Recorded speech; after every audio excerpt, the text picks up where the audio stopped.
ٹک talk بین ہونے سے برائی فحاشی ختم ہو جائے گی؟ جواب ہے جی نہیں، ختم تو نہیں ہوگی۔ ہاں یہ فائدہ ہوگا کہ بالکل جیسے ایک سڑک تھی، اس سڑک پہ کوئی ٹریفک لائٹ ہی نہیں تھی اور لوگ اندھا دھند جا رہے تھے، ایکسیڈنٹس ہو رہے تھے، شاید آپ کو ٹریفک لائٹ لگانے سے کچھ فائدہ ہو جائے، کچھ تھوڑا بہت فائدہ ہوگا، مگر پھر بھی دوسرے چیکس اینڈ بیلنسز چاہیے ہوں گے۔ فحاشی تو اس سے ختم نہیں ہو سکتی۔ ہاں لیکن الحمدللہ یہ بالکل ایسے ہی ہے، میں آپ کو بری مثال دوں گا۔ یہاں امریکہ میں لوگ کلب میں جا سکتے ہیں، ڈرنک الکوہل بھی پی سکتے ہیں، مگر انہوں نے کچھ یہاں پابندیاں لگا رکھی ہیں کہ بھئی رات 12 بجے کے بعد کوئی بھی بڑا سٹور جو ہے، جیسے آپ لوگوں کے ہاں میٹرو ہے، وال مارٹ، بڑے بڑے سٹورز ہیں، یہ 12 بجے کے بعد شراب نہیں بیچیں گے، کچھ جگہ 1 بجے، کچھ جگہ 2 بجے۔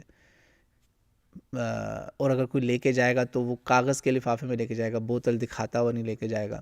اسی طرح یہاں فحاشی میں مطلب لوگ یہ بہت آگے ہیں، کپڑے کم پہنتے ہیں، لیکن اس کے باوجود کلاس روم میں، کسی میٹنگ میں جہاں لوگ اکٹھے بیٹھے ہیں، کسی سوبر گیدرنگ میں، وہاں پہ کم کپڑے پہن کے کوئی نہیں آ سکتی، خاتون یا مرد، دونوں کے اوپر کچھ قوانین ہیں۔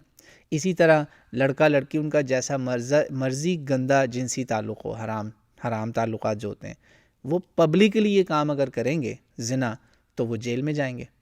تو یہ بیریئرز لگانے سے کیا ہوتا ہے کہ دیکھیں اشیاء الفاحشہ یعنی اشاعت ہو جاتی ہے نا، جب بہت پھیل جاتی، اس سے پھر وہ آنکھوں کو معمولی لگنے لگتا ہے اور پھر اس سے جنسی جرائم میں اضافہ ہوتا ہے۔ تو اس لیے اس کا کافی فائدہ تو ہوگا بین سے انشاءاللہ تعالی، لیکن اس سے مسئلہ حل نہیں ہونے والا۔ اس مسئلے کو حل کرنے کے لیے بہت زبردست عوام میں اس وقت اسے کہتے ہیں نا ڈیمیج کنٹرول کی ضرورت ہے، گندے دماغوں کو صاف کرنے کی ضرورت ہے، یہ مسئلہ۔ تو میں وہ بتاؤں گا آخر میں اس کے بارے میں، اس کا حل۔ اب آگے 1-2 اور سوالات ہیں۔